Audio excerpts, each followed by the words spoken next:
Welcome to another episode of What the Builder Knows, a podcast being produced by Greenwald, BC. Today you have with me Colin Herren, Greenwald, BC, and with me is... I'm Preston Herren. Preston Herren is my cousin and business partner. He's been a partner here for many years. Today we think we're going to bring to you just a quick industry update. Now, I had the privilege of going out to the International Building Show in Las Vegas here back in March. Yeah, back in March, February, March. And I learned a lot of things there. I get a chance to meet with some blue chip economists, and just wanted to give you an update. Now, I'm going to phrase this almost like a question and answer to you. See if you got boots on the ground and you know that what you feel about the industry. They're telling me the statistics. I'm going to see how you align with that. Just people at home can play along too. But over the last 4 years, we've had or longer than that, but they measured the last 4 years.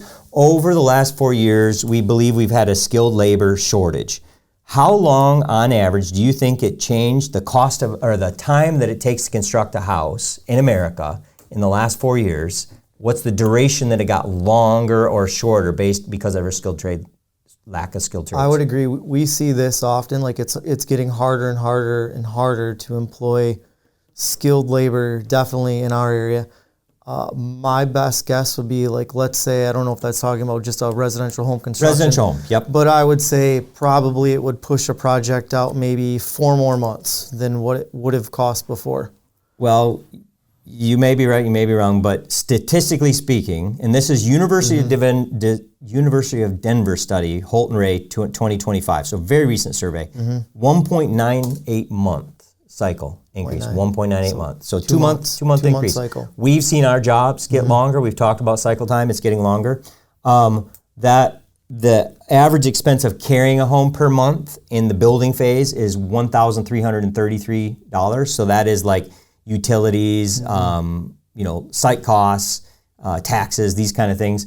So just financing and administrative expense, those things at $1,300 a month, 2 extra months, there's some time. And they believe that we have not built 1 million single-family homes in the baseline period during that time because of the skilled labor shortage, which cycle time. It takes between more cycle time and increased increased costs. And so they say it has $2.663 billion higher carrying costs in America to build less homes. And indirect economic impact is $8.143 billion.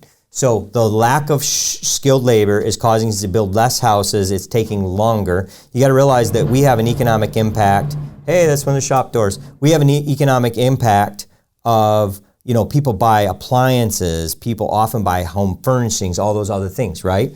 So when $1 is spent on a house, many other dollars are spent in the community for other purposes. So I thought that was pretty interesting. All right, immigration's been a hot topic in the news lately, right? So in the construction industry, so non-U.S. born labor in the construction industry as a whole makes up what percentage of the trade population? Obviously, if you go down south, that population will be higher. Correct. We don't see as much here in Michigan. I'm going to throw out a number 20%. That's a pretty good guess, though. So again, this is NAHB analysis of census data. Dr. Dietz gave us this information. So overall, 33%. And this is, I want to be clear, this is not illegal immigration, legal immigration. The metric was not born in the United States. They may be completely here legally. They may be illegal. We didn't measure that. Whatever that is. Simply was, right. So in the industries that are out there, and of course you said something about down south up here, right? So in Michigan, Texas, Florida. In Michigan we have 8% migrant population. So not national average. Yeah. 8%. In Texas, it's 40%. Yeah. In Florida, it's 37%. Yep. Right. So you were right. Yep. You're completely right. In California, it's 40%. But of that, masons are 29%, carpenters 33%, brick masons 37%, construction laborers 41%, roofers 47%, drywall ceiling tile installers 52%, plasterers, stucco masons 64%. So things that impact America. Immigration's big, whether, again, legal or illegal, we're not going to have that conversation. But so that is something that we believe as a home builders will impact housing in the future. Let's see. Mortgage rates. I talked about mortgage rates. The slogan coming up the last couple of years was 5 and 25, meaning in the 5% range and 25. That's off the table. When do you think we get in the 5% range compared to what the guests are now? So it could be 5.9, but in the fives. I'm going to say 18 months from now, so in the middle of 26. That's a great guess. So according to the economy team there at NAHB, they're telling us fourth quarter 26 is their current guess. Fourth quarter 26. Because right now it's like 6.77. Yeah, 6.7, somewhere in there, right? As we make this middle of March, it's 6.7. So 30-year mortgage rate spiked up, obviously here a couple years ago. It's been trailing back down. It's had a few hiccups, but the forecast is definitely pushing out a little bit compared to what it was. So good guess there, Preston. Shelter. So shelter is a big part of inflation. Inflation, as you know, they've been targeting 2%. It's been bumping around the 3% and such. And you know, people complain about how the measures changed over a period of year. But shelter's a big part of it. So they measure CPI and they measure shelter separately. So back in June 2022, CPI was 9% and shelter was like 8% or something like this. I don't remember exactly. Now, what do you think CPI and shelter is right now, and what's the forecast? Oh, that'd be a complete guess for me. I mean, I know it's not stable. I'm sure it's on the increase. It is on the increase. So right now, we've experienced CPI raising a little bit according to the statistics. Again, this is time and place. Shelter's actually on a decline currently, and a lot of that has to do with these heated markets because this is a national-wide thing, 12-month average. But it's still at 4.4% when CPI is around 3% right now. So still, it's hotter inflation than the CPI measures. And remember, these different measures are nationwide. Locally, different impacts can occur. But I thought that was interesting. Tariffs are something that's on everybody's mind, right? That's new to us right now. Yeah, and we don't know the impact of that, but statistically speaking, you know, we've heard a lot about China, Mexico, Canada as the people that our president is targeting for some significant tariffs. So let's talk about that. What percentage of our building materials come from those three countries? So, backlog to this, I was doing some reading recently on this too. Oh no, you cheated. I know. And I've heard from anywhere as low as like 34% up to over 40% of depending on exactly what we're building, where we're building it. But it could be the percentage of those domestic products coming into our United States. So according to the statistics from U.S. Census Bureau, 44% of residential building materials in 2024, 44% came from China, Mexico, Canada combined. So tariffs could outline our future pretty heavily. Right. Now, interesting enough, 22.6% from China. They are the largest when it comes to building materials. But Canada is where a lot of our lumber comes from. Wood products. So that's just, you know, even though the percentage of products might be larger from there, Canada has a real impact for our wood products. So, you know, we don't know the future of it. We've not seen huge impacts yet. We're sure we're going to have some, but I just thought that'd be something to throw in there. Statistically speaking, though, 8% of the cost of the home is imported. And if I go through these, I'm going to look at it. So, 7.3% of building materials are imported. So, you know, that just to bring it down a little bit, don't let people tell you a 25% tariff is going to increase the home by 25%. It's not. The statistics are telling us, it could increase the price of a home by 25, or a 25% tariff could increase the home by $10,000. So it's real money. Yep. It's real money, but it's not as big a deal as it. But we have, huge amounts. And the tax revenue generated on that is not going to save us, not in the building industry anymore. It's not going to save our country by it. So we think it's going to be a negative bad, short-term negative bad. Can't tell you about long-term. Unfortunately, we live in Michigan. We were born in Michigan, so that's why we live here. We're Michigan people. We don't know better to leave. We're going to make our living here. But Michigan's just barely back to what it was before the pandemic when it comes to jobs, right? And so when we're in the when we're in the bottom 10 states, somewhere in there in terms of employment. So, that's why some of these housing costs are impacting us worse than others. All right, you and I have seen a little less sales than we've had in the past, right? Yep. I mean, we still have a lot of sales, but we're having less. Weaker sales volume. What do you think the jobs opening in the construction industry is? What's the trend? What's it look like? This is from the outsider, and this is locally. I've just spent the last 2 weeks discussing from lots of trade subcontractors from Grand Rapids to up by the bridge about layoffs. So I would expect that, for employees, that there'd be clearly more jobs available if companies are laying people off in the short term. So the jobs opening rate has decreased significantly.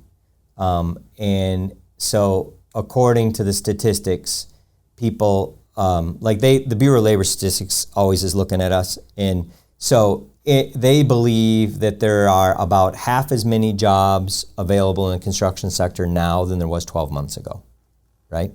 So all construction companies were always wanting to hire because we have a skilled worker shortage. The fact that we're all considering not hiring, even though we have a skilled worker shortage, tells us lots of people are feeling what we're feeling. Like it's just different. We're not sure. So they're not really looking to hire people right now. Yes. So and a lot of that is the overall job openings rate is dropping. The economy as a whole. You're talking about the layoffs now. Down. Yeah. So houses follow jobs. People don't have a job, they can't afford a house, right? So job openings decreased to 7.6 million in December. So you got to realize we have, I don't remember, 340 million people, and there's only 7.6 million jobs out there. So that was interesting. But the construction industry jobs, that was what really got me. That this process is slowing. So the 12-month moving average has dropped, and we've had a net gain since 2020, but we went kind of ramped up, and now we're pulling way back down, and so we're really dropping off. So I think that a lot of people are feeling like the market might not be so good for people in the future. No information from our economists about what may or may not happen with the president here. And what his impacts of any of his layoffs or all that, other than their expectation in D.C. is that 300,000 federal workers will end up being laid off. I'm sorry, 300,000 workers and 300,000 contracted federal workers. So that's 600,000 federal employees in some manner or another. That's a pretty significant amount, especially if you're in that beltway. How will we feel in Mount Pleasant or northern Michigan? Don't know how many people. Let's be honest, a lot of people work remote now, right? Yep. So we could have people that are working, like my best friend lives in Ithaca, Michigan. Shout out to him. And he had a job. He was just in Washington, D.C. He had a job that he's part of the delayed retirement thing or whatever they call it. So you never know where those impacts go across the country, but certainly in the Beltway it's going to be a lot less. I thought it was pretty interesting that residential remodeling was expanding. So the forecast is for remodeling to expand 2 to 7%, depending on the next 3 years, 2 to 7%. So they see it just a slow, steady growth, and that housing is kind of flat. They're not forecasting a big drop, but housing's kind of flat. And they're also expecting multifamily to tail right off. What's the number one winner they see in the future in terms of building? What's the hottest market segment that seems to sell really well and is going to continue to trend strong? What's your guess? Strongest, I would say residential remodeling over the next year. Yeah, you're right. That's stronger than housing. But in new housing, what segment do you think is the strongest? Multi-housing. Kind of. Townhomes. Yep. Townhomes, condos, that seems to be the hottest ticket in town across the nation. So condos and townhomes. Custom homes are kind of holding flat. But one of the interesting trends is the big mega companies, whoever they are, not bad-mouthing, whoever they are, they're building for rent, not for sale. So 10% of the new homes in the industry are being built for rent, not for sale. So there's an interesting change in dynamics. So that is one of the reasons why they're not building as many multifamilies. There's a whole lot of multifamily. Multifamilies take a lot of years to get online, right? So if you decide to build multifamily, it can be a couple of years before they get them up and going. And during the pandemic, they saw a lot of things and they started building a lot of multifamily, and multifamily's been being built. So so condos, townhouses, that kind of thing. That's, again, this is not my forecast. This is somebody else's. But well, that was just an interesting little update. So our focus in the next few years may change. If we're not building many houses, we're building more remodels. I just thought that's a neat little update, the tidbits that I learned from people way smarter than me, and it's neat to get outside the world and find out what the economists across the nation are thinking. So what do you think? What's your thoughts on this? First, I just want to say thanks for attending the show. I know it was awful. Simply awful. a lot of this stuff, it's like, you read the national news and you turn on the radio and it's negative, negative, negative.